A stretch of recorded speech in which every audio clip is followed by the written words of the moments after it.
Hello guys, तो आज हम देखने वाले हैं सपोर्ट वेक्टर मशीन्स का इम्प्लीमेंटेशन इन पाइथन। तो सपोर्ट वेक्टर मशीन का इम्प्लीमेंटेशन जब मैं पाइथन में बात करता हूँ तो एक बार इसकी अपन पैरामीटर्स वगैरह चेक कर लेते हैं कि क्या क्या हैं, कैसे इंपोर्ट करना है, ठीक है, और कर्नल्स कैसे लिखना है, वो सब देख लेते हैं आज की वीडियो में। ये मैंने ऑफिशियल डॉक्यूमेंटेशन खोल रखा है। सबसे पहले ये डिस्कस मैं करना चाहता हूँ कि आप देख सकते हो इसमें ये 4 डायग्राम से हमको समझाया गया है, ठीक है। अपना जो आयरिस डेटा सेट है फ्लावर्स वाला, उस पे ये एग्जांपल दिया गया है कि जैसे अगर सेपल लेंथ अगर उस पे अपन पे जो 3 फ्लावर्स दिए रहते हैं आयरिस डेटा सेट के, आई थिंक आपको नॉलेज होगी। तो जो 3 टाइप्स के फ्लावर दिए हुए रहते हैं आयरिस डेटा सेट में, उसमें अगर सेपल लेंथ के हिसाब से अगर अपन डिफ्रेंशिएट करें और अगर मैं लीनियर कर्नल को उसमें यूज़ करूं, तो हमारा जो लीनियर कर्नल है आप देख सकते हो ऐसे लाइन से सेपरेट इसको कर रहा है। अगर मैं लीनियर कर्नल लगाऊंगा तो ठीक है, आप ये देख सकते हो sepal length and sepal width पे, ठीक है। तो S V C with linear kernel हमें ये वाला इफेक्ट दे रहा है, ठीक है। अब मैं बात करना चाहूँगा अपन का सपोर्ट, अब मैं बात करना चाहूँगा अगर अपन कौन सा कर्नल यूज़ कर रहे हैं, पॉलिनोमियल कर्नल। तो आप देख सकते हो जब अपन ने पॉलिनोमियल कर्नल लगाया तो ये थोड़ा कर्व शेप में डिफरेंशिएट कर रहा है। ये कर्व सा बन गया ना, ये कर्व से बन रहा है क्योंकि अपन ने डिग्री पॉलिनोमियल की 3 दे रखी है। तो ये कर्व के रूप में ये सेपरेट कर रहा है। यहाँ पे ये लाइन से सेपरेट कर रहा था, यहाँ पे ये कर्व से कर रहा है सेपरेट, ठीक है। और जब मैं आरबीएफ कर्नल की कहूँ तो जो आरबीएफ कर्नल है वो मैंने आपको कहा था कि वो डिपेंड करता है अपना ये कि के एन एन जैसा वर्क करता है, थोड़ा थोड़ा के नियरेस्ट नाइबर्स जैसा वर्क करता है। तो ये आप देख सकते हैं कि आरबीएफ कर्नल से हमें ये आर्बिट्री कुछ भी शेप मिल सकता है, ठीक है। इससे हमें ये कर्व के रूप में शेप मिलेगा, उससे सेपरेशन बाय लाइन मिलेगा, ठीक है। अब अब देख लेते हैं कि इसको इंपोर्ट कैसे करना है। इंपोर्ट की लाइन ये लिखी हुई है और एक बार इसके पैरामीटर्स देख लेते हैं ना, पैरामीटर्स क्या क्या हैं इसमें। पैरामीटर्स, पैरामीटर्स अपन देखते हैं। हम्म,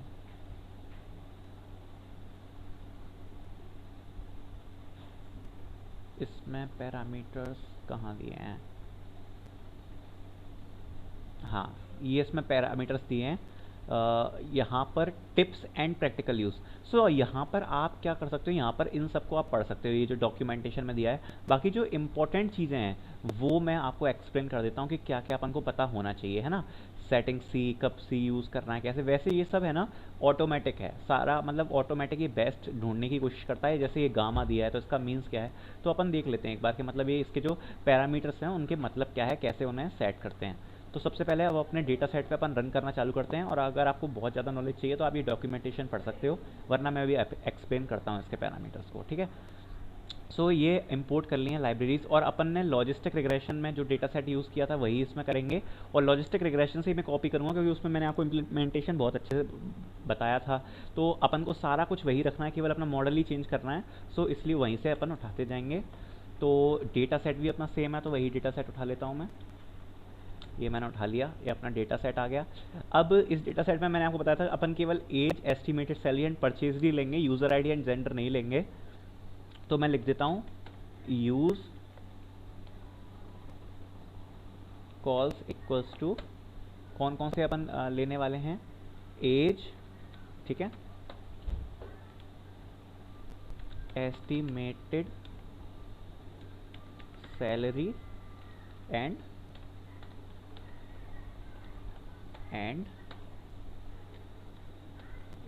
परचेज, ठीक है। ये 3 अपन केवल कॉलम लेने वाले हैं। अब अपना डेटा फ्रेम कुछ ऐसा है। अब अपने जो इंडिपेंडेंट वेरिएबल हैं वो हैं एज एंड एस्टिमेटेड सैलरी, तो मैं उसको एक्स में स्टोर करा लेता हूँ। D F dot I lock all rows and all columns expect last वाला, है ना, डॉट वैल्यूज़। एक्स में मेरा सारा इंडिपेंडेंट मतलब age and estimated salary store हो जाएगा, और वाई में केवल लास्ट वाला कॉलम मीन्स परचेज स्टोर हो जाएगा, ठीक है, ठीक है। अब अपन पता कैसे लगाएंगे कि अपन को है ना इसमें लीनियर एसवीएम यूज़ करना है, ठीक है। तो लीनियर एसवीएम कैसे यूज़ करना है ये हमें कैसे पता पड़ेगा, या आरबीएफ एसबीएम यूज़ करना है, आरबीएफ कर्नल यूज़ करना है, कौन सा कर्नल यूज़ करना है, कैसे पता पड़ेगा। तो सबसे अच्छा तरीका है कि अपन क्या करते हैं, अपन इम्पोर्ट कराते हैं सी बॉन को, ठीक है, सी बॉन को import seaborn as S N S, काफ़ी फेमस लाइब्रेरी है ये। S N S dot pair plot, pair plot क्या करता है प्लेयर प्लॉट अपन को बाई वेरिएंट एनालिसिस करने में हेल्प करता है। तो बाई वेरिएंट एनालिसिस अपन इससे कर सकते हैं, मतलब दो पैरामीटर्स को लेके, और इसमें मैं ह्यू कर देता हूँ परचेस्ड को, है ना। सो अभी मैं समझाता हूँ ये क्या होगा, इसको एग्जीक्यूट करा देता हूँ मैं। पेयर प्लॉट,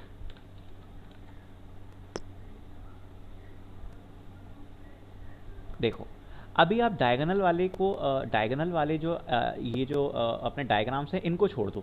अपन क्या कंसीडर करेंगे, अपन अभी केवल ऊपर के अपर डायगोनल डायग्राम्स देखो, क्योंकि जो लोअर डायगोनल होगा और अपर डायगोनल होगा वो सेम ही होगा, बस एक्सिस चेंज हो जाएगी। तो अपन केवल अपर डायगोनल वाले एग्जाम्पल्स देखो। तो अपर डायगोनल एग्जाम्पल्स में क्या बता रहा है, ये जीरो, मतलब जिनने भी अपने पॉलिसी लोन पॉलिसी को परचेज नहीं किया उसको वो ये ब्लू पॉइंट से रिप्रेजेंट कर रहा है, और जिसने भी लोन पॉलिसी को परचेज किया उसको वन से प्रेजेंट कर रहा है, जो कि ऑरेंज पॉइंट्स है। सो अगर मैं देखूं कि अगर अपन एज को ले रहे हैं वाई एक्सिस पे और परचेज को ले रहे हैं एक्स एक्सिस पे, तो ये तो बिल्कुल लीनियरली सेपरेबल है, इसको मैं सेपरेट कर सकता हूँ लीनियरली, है ना। ऐसी अगर एस्टिमेटेड सैलरी को अगर मैं एक्स एक्सिस पे लूँ और वाई एक्सिस पे लूँ और परचेज को एक्स पे लूँ, तो एस्टिमेटेड सैलरी के हिसाब से भी ये लीनियरली सेपरेबल है। अपन लीनियरली सेपरेबल इसको लीनियरली सेपरेट कर सकते हैं। और अगर एज हमारा वाई एक्सिस पे है, एस्टिमेटेड सैलरी हमारा एक्स एक्सिस पे है, सो उस हिसाब से जो परचेज है उसको अपन लीनियरली सेपरेबल तो नहीं कर सकते, लेकिन आप देख सकते हो तब भी ये थोड़ा सा लीनियरली सेपरेबल है, क्योंकि ब्लू ब्लू वाले इधर आ रहे हैं और ऑरेंज ऑरेंज वाले थोड़े से वहाँ हैं।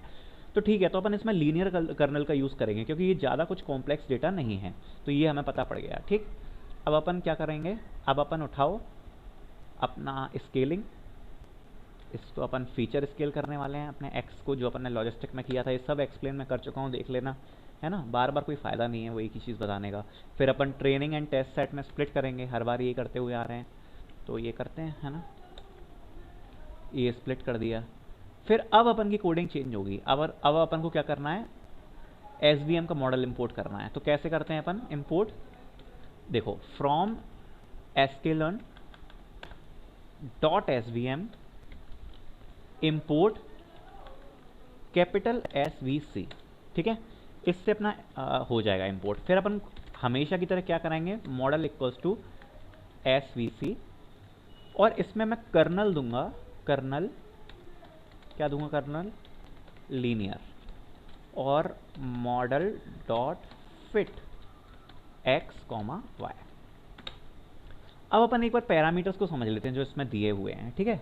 आप चाहो तो यहाँ पर शिफ्ट एंड टैब दबा देना, तो ये डॉक्यूमेंटेशन पूरा खुल जाता है। यहाँ पर आप प्लस पे क्लिक कर दोगे तो ये आपको ये पूरा डॉक्यूमेंटेशन खुल जाएगा कि ये क्या क्या है, ठीक है। तो ये पूरा डॉक्यूमेंटेशन दिया है जिसको आप पढ़ सकते हो अगर आपको बिल्कुल मतलब अच्छी इसकी नॉलेज चाहिए क्या क्या है, ऐसे, है ना। सो जैसे यहाँ पर क्लिक करके मैं शिफ्ट टैब दबाता हूँ तो इसने ये सारे पैरामीटर मेरे को बता दिए। सो इन पैरामीटर्स को मैं एक बार आपको समझा देता हूँ कि क्या क्या है। इसमें दिया है c इक्वल्स टू 1.0 जो कि डिफ़ॉल्ट है। अब ये c क्या है भाई, अपन ने, आपको याद होगा जब SVM का ऑप्टिमाइजेशन प्रॉब्लम देखा था तो उसमें अपना भी जो c आ रहा था ना हाइपर पैरामीटर, वही ये c है। एक बार SVM की वीडियो देख लेना, जो ऑप्टिमाइजेशन प्रॉब्लम पड़ी थी उसमें जो c था वही ये c है। सो मैंने आपको वो एक्सप्लेन भी किया था, तो वही ये c है, उसकी क्या वैल्यू देनी है। कर्नल्स अपन डिस्कस कर चुके हैं, तो इसमें जो डिफ़ॉल्ट कर्नल दी रहती है वो दी रहती है RBF। बाकी अपन ने लीनियर कर्नल अपन को पता है, और पॉलिनोमियल कर्नल अपन को पता है, इसके बारे में अपन पढ़ चुके हैं, जो मेनली यूज़ होती है। ये डिग्री क्या है, ये केवल तभी अपन अप्लाई करते हैं जब अपना पॉलिनोमियल कर्नल हो। डिग्री देना तभी सही रहता है जब अपनी जो कर्नल होती है वो पॉलिनोमियल होती है, वरना इसका कोई यूज़ ही नहीं है, ठीक है। गामा, ये एक्सप्लेन करने वाली चीज़ है। गामा क्या है, गामा को दिया है इसमें auto. Gamma is nothing but जब अपन ने एसवीएम पढ़ा था तो एसवीएम में जब अपन ने आरबीएफ कर्नल पढ़ा था तो उसकी प्रॉब्लम में जो अपन ने सिग्मा देखा था फॉर्मूले में, जो सिग्मा देखा था ना, उसी को हम यहाँ पर गामा कहती है। जो साइकिट लाइब्रेरी उसको गामा कहती है। And gamma is nothing but 1 upon sigma, जो अपन का हाइपर पैरामीटर था। मैं एक बार बताता हूँ क्या था अपना। जो देखो जो डेटा सेट था वो अपना कुछ ऐसा था, मैंने आपको बताया था, उसमें एक्सप्लेन किया था कि ये मान लो कि अपना कुछ मिडिल पॉइंट है, और जब मैं इसमें सिग्मा की बात कर रहा हूँ तो सिग्मा की वैल्यू अगर मैं कम करता हूँ, सपोज जैसे अगर सिग्मा है, सिग्मा की वैल्यू है मेरी सपोज 0.1, तो 0.1 अगर मैंने वैल्यू ली तो this is nothing but the condition of the over fitting. तो अपना जो डिस्ट्रीब्यूशन बनेगा वो कुछ ऐसा बनेगा 0.1 पर। अगर मैंने सिग्मा की वैल्यू 0.1 करी, मतलब ये अगर कोई पॉइंट है एक्स आई तो ये केवल इतने पोर्शन में सिमिलैरिटी चेक करेगा। अगर मैं सिग्मा की वैल्यू को इंक्रीज करता हूँ, suppose sigma is equals to 1, so जो डिस्ट्रीब्यूशन बनेगा वो कुछ ऐसा बनेगा 1 के लिए, ये हो जाएगा अपना 1 के लिए डिस्ट्रीब्यूशन, ये ऐसा बनेगा कुछ 1 के लिए। और मैंने इंक्रीज किया, सिग्मा अगर 10 कर दिया, सिग्मा 10 कर दिया तो अपना डिस्ट्रीब्यूशन और थोड़ा सा बड़ा हो जाएगा, कुछ ऐसा बन जाएगा, है ना। सो अब ये क्या हो रहा है, अगर मैं सिग्मा की वैल्यू को काफ़ी ज़्यादा इंक्रीज कर दूंगा तो this is the condition of under fitting, under fitting की कंडीशन हो जाएगी। और अगर मैं सिग्मा की वैल्यू को मतलब बहुत ज़्यादा ही कम रखूंगा तो वो कंडीशन हो जाएगी ओवर फिटिंग की। सो ना अपन को ज़्यादा कम रखनी है ना ज़्यादा रखनी है। वैसे इसमें जो सिग्मा रहता है वो ऑटो रहता है अपने आप, तो वो अपने आप ढूंढ लेगा कि सिग्मा की कौन सी वैल्यू अपन को देनी है, तो ये अपने आप ऑटोमेटिकली एडजस्ट कर लेगा। बाकी ये जो पैरामीटर्स हैं उसमें अपन को ज़्यादा ध्यान देने की ज़रूरत नहीं है, एक रैंडम स्टेट है, बाकी सब और कुछ नहीं पता रखना, इतनी चीज़ अपन को पता होनी चाहिए। अब आगे देख लेते हैं, अब जस्ट सारा कॉपी पेस्ट मारना है, लॉजिस्टिक रिग्रेशन जैसा अपन प्रिडिक्शन करवा लेते हैं। तो वाई प्रेड में मैंने क्या कराई, अपनी प्रिडिक्शन करवा ली है टेस्ट सेट की। सो टेस्ट सेट की अपनी प्रिडिक्शन होगी वाई प्रेड में आ रही है। अब अपन एक बार चेक कर लेते हैं कि जो अपनी प्रिडिक्शन वैल्यूज़ हैं और एक्चुअल वैल्यूज़ हैं उनमें डिफरेंस कितना है। तो ये पूरा सारा प्रिंट हो चुका है, जहाँ भी 0000 लिख के आ रहा है इसका मतलब ये है कि नॉट परचेज द आइटम, जहाँ भी 1 आ रहा है इसका मतलब आ रहा है कि परचेज द आइटम। जो फर्स्ट वाला ये कॉलम है ये रिप्रेजेंट कर रहा है अपनी प्रिडिक्शन वैल्यूज़ को, दूसरा जो कॉलम है ये हमें रिप्रेजेंट कर रहा है एक्चुअल वैल्यूज़ को, ठीक है। अब अगला देखते हैं, ये अपनी आ गई। अब अपन को क्या करना है, अब अपन को बस प्लॉट करके देखना है कि अपना कितना प्रेडिक्शन सही गया, कितना प्रेडिक्शन अपना गलत गया। सो कन्फ्यूज़न मैट्रिक्स क्रिएट करते हैं। कन्फ्यूज़न मैट्रिक्स क्रिएट हो चुका है, जहाँ पर ये लिख के आ रहा है अपने मैट्रिक्स में 57,1। इसका मतलब ये है कि 57 predictions of purchasing the product is right and 1 prediction of purchasing the product is not right। ये जो एक प्रिडिक्शन है वो अपने मॉडल से गलत गई, 57 प्रिडिक्शन सही गई। ऐसे ही 5 prediction of not purchased is wrong and 17 predictions of not purchasing the product is right. मतलब जितने भी 17 बार आए वो सही थे, 5 बार जो 0 अपन ने प्रेडिक्ट किया वो गलत था, ठीक है। सो अगर आप देखो तो ये लॉजिस्टिक रिग्रेशन से बिल्कुल काफ़ी ज़्यादा मैच कर रहा है, क्योंकि मैंने बताया था अपन ने ये यहाँ पे लीनियर कर्नल यूज़ करी है। सो लीनियर कर्नल में क्या होता है, केवल अपन क्या करते हैं, मार्जिन्स पे फोकस करते हैं, बाकी तो ये अपना लॉजिस्टिक कर्नल से सेम ही था, सॉरी लॉजिस्टिक रिग्रेशन से सेम ही था जो हमने डिस्कस किया था। Logistic regression and the linear support vector machine is लगभग इक्वल, केवल इस पर मार्जिन पे ही तो फोकस कर रहे हैं। सो इसलिए क्या हो रहा है यहाँ पर, ये जो मार्जिन है इसको हम इंक्रीज करने की कोशिश करते हैं लीनियर एसवीएम में, इसलिए जो रिजल्ट है वो लगभग लॉजिस्टिक रिग्रेशन के करीब आ रहा है। एक्यूरेसी स्कोर देख लेते हैं। एक्यूरेसी स्कोर अपना जो मिल रहा है वो अपन को इसमें मिल रहा है 92.5, ठीक है, 92.5%। और अब इसको बस कुछ नहीं प्लॉट करके देखेंगे तो उसमें अपन को मज़ा आएगा काफ़ी। सो प्लॉट करवा लेते हैं, इससे अपन को सब कुछ अच्छे से समझ में आ जाएगा। केवल प्लॉट कराने से सब कुछ मामला ख़त्म हो जाता है मॉडल, ठीक।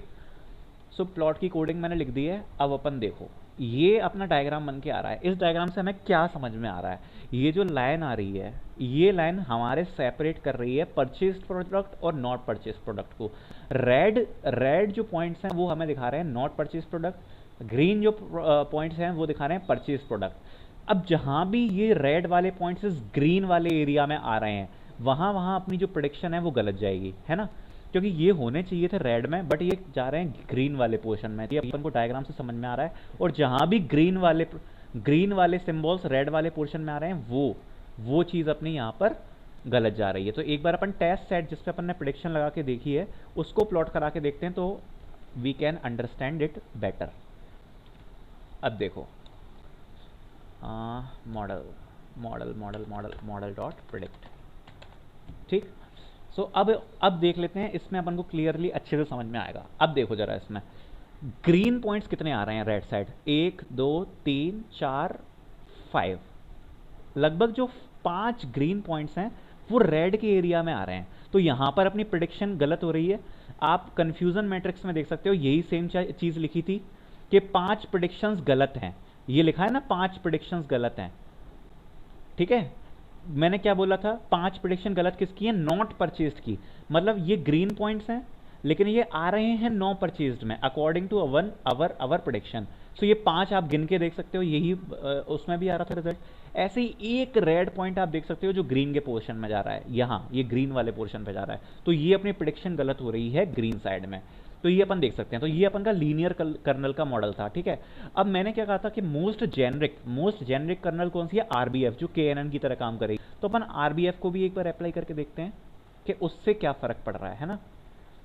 सो कर्नल में दूंगा मैं RBF means radial basis function, RBF is nothing but radial basis function.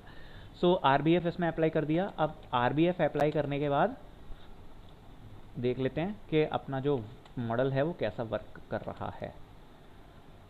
तो जब आरबीएफ कर्नल अपन ने अप्लाई करी, अब यू कैन सी उसमें जो लाइन था वो लीनियरली सेपरेट हमको करके दे रहा था, और इसमें ये इसकी जो ज्योमेट्री है आप देख सकते हो ये आर्बिट्री है, मतलब अपन प्रिडिक्ट नहीं कर सकते कि इसकी ज्योमेट्री कैसी बनेगी, क्योंकि आरबीएफ कर्नल में अपन ने डिस्कस किया था कि जो गामा है अपन क्या सिग्मा की वैल्यू देख रहे हैं कि सिग्मा से ये सब कुछ डिसाइड हो रहा है, ना कि उससे कि मतलब है ना, मतलब ये नियरेस्ट नाइबर्स को देख रहा है, उस हिसाब से अपन कर रहे हैं, अपन सिमिलैरिटी मैच कर रहे हैं, जैसे अपन ने कोसाइन सिमिलैरिटी देखी थी वैसे ये सिमिलैरिटी देख के ये मॉडल बना रहा है। अब इसमें जो अपना टेस्ट सेट है वो ऐसा बन रहा है, उसका कंफ्यूजन मैट्रिक्स देखते हैं। कंफ्यूजन मैट्रिक्स में यह प्रिडिक्शन दे रहा है 57 1 5 17 और एक्यूरेसी स्कोर भी सेम ही आ रहा है ना, बढ़ गया, रुक जाओ एग्जीक्यूट करते हैं। हाँ, आरबीएफ कर्नल से क्या हो रहा है, सॉरी एग्जीक्यूट नहीं किया था, आरबीएफ कर्नल से क्या हो रहा है कि 55 प्रेडिक्शंस 1 की सही जा रही हैं और 3 प्रेडिक्शंस गलत जा रही हैं, एक प्रेडिक्शन नो की गलत जा रही है, 21 प्रेडिक्शंस नो की सही जा रही है। एक्यूरेसी स्कोर अपना बढ़कर हो चुका है 95%। So RBF is working more accurately, linear kernel से अच्छा वर्क कर रही है आरबीएफ, वो भी क्योंकि ये तो मतलब खुद ही सोचने की बात है कि सही वर्क करेगी, क्योंकि अपना जो डेटा है वो अपन कह सकते हैं कि एग्जैक्टली लीनियरली सेपरेबल तो नहीं था। आप देख सकते हो कि यहाँ पर लीनियरली सेपरेबल तो नहीं है, अगर डेटा अपना ऐसा होता तो ये लीनियरली सेपरेबल है, यहाँ पे एक लाइन खींच दूंगा दोनों अलग हो जाएगा। बट जब मैं बात करूँ एज एंड एस्टिमेटेड सैलरी की, सो ये लीनियरली सेपरेबल नहीं है, कुछ पॉइंट्स यहाँ पर आ रहे थे, ये हमने अपने पेयर प्लॉट में देखा था। तो आरबीएफ कर्नल अच्छा वर्क करेगा, सो उसने किया अच्छा वर्क, तो ये अपना कुछ मॉडल ऐसा बना। कंडीशन ये ओवर फिटिंग की नहीं है, क्योंकि आप देख सकते हो ये ना अंडर फिटिंग की कंडीशन है। जब इसको मैंने टेस्ट सेट पे अप्लाई किया तो टेस्ट सेट पे ये कुछ ऐसा अप्लाई हुआ और अपनी प्रिडिक्शन काफ़ी एक्यूरेट आई 95%। तो ये था अपना आरबीएफ कर्नल। सो ये पूरी इंप्लीमेंटेशन थी पाइथन की। अब करना क्या है, करना ये है कि कुछ नहीं करना, बस अपन को थ्योरेटिकल मैथमेटिकल नॉलेज अच्छी होनी चाहिए, तो अपन सब काम कर लेंगे, ठीक है। मैथमेटिक्स नहीं आता तो क्या करेंगे फिर, मैं बताता हूँ कैसे। जब अपन डेटा सेट को प्लॉट करेंगे, डेटा सेट को अपन ने प्लॉट किया, if the data set is linearly separable, suppose these are my negative points, these are my positive points, so I can create a line to separate them out, this type line, okay. ये एक line ने दोनों को separate कर दिया। But if our data points is like this, अपने जो data point हैं वो ऐसे हैं जो लाइन से सेपरेट नहीं हो सकते, सपोज ऐसे हैं। सो अगर इसमें मेरे को ब्राउन एंड ऑरेंज पॉइंट को सेपरेट करना है, तो अगर मैं एक लाइन से सेपरेट करने की कोशिश करूं तो नहीं होंगे, अपन को डायमेंशंस बढ़ानी पड़ेगी। डायमेंशंस अगर अपन बढ़ाएंगे तो कैसे हो जाएंगे, यहाँ पर सपोज मेरे ऑरेंज पॉइंट्स आ गए, डायमेंशंस बढ़ाने से ये मेरे ऑरेंज पॉइंट्स आ गए, और जो मेरे ब्राउन पॉइंट्स हैं वो यहाँ पर आ गए, जो ब्राउन पॉइंट्स थे वो यहाँ पर आ गए कुछ डायमेंशंस बढ़ाने से, और बीच में क्या होगा, एक प्लेन आ जाएगा, ऐसा कुछ एक प्लेन ड्रॉ हो जाएगा। सो डायमेंशंस बढ़ाने से अपन इसको सेपरेट कर सकते हैं। तो जब अपना डेटा लीनियरली सेपरेबल होगा तब अपन कौन सा कर्नल यूज करेंगे, लीनियर कर्नल, है ना। अगर अपना डेटा डायमेंशंस बढ़ाने वाला होगा, मतलब लीनियरली सेपरेबल नहीं है, तो अपन कौन सा यूज करेंगे, RBF means radical basis function. और अगर अपना डेटा अगर ऐसा भी है तो अपन पॉलिनोमियल कर्नल भी यूज़ कर सकते हैं, बट जनरली अपन क्या यूज़ करेंगे, अपन जनरली आरबीएफ यूज़ करेंगे क्योंकि वो सही रहता है। पॉलिनोमियल कर्नल क्या करेगा, पॉलिनोमियल कर्नल नाम से डिफाइन है कि अगर कोई लीनियर लाइन है y इक्वल्स टू mx+c, ठीक है, अगर ये कोई लीनियर लाइन है, अगर मैं इसकी डिग्रीज बढ़ा दूं तो ये कर्व का शेप देगा ना, इसको अपन पैराबोलिक शेप दे सकते हैं अगर इसका मैं इसकी डिग्री बढ़ा दूं तो अपना जो पॉलिनोमियल कर्नल है वो कुछ पैराबोलिक इफेक्ट दे देगा, तो ये पॉलिनोमियल कर्नल करेगा। बस ये अपन को पता होना चाहिए, हाइपर पैरामीटर्स पता होने चाहिए कि हाइपर पैरामीटर्स क्या है, क्या इफेक्ट डालते हैं, सो अपन का काम हो जाएगा। So this is all about the implementation of SVM in Python.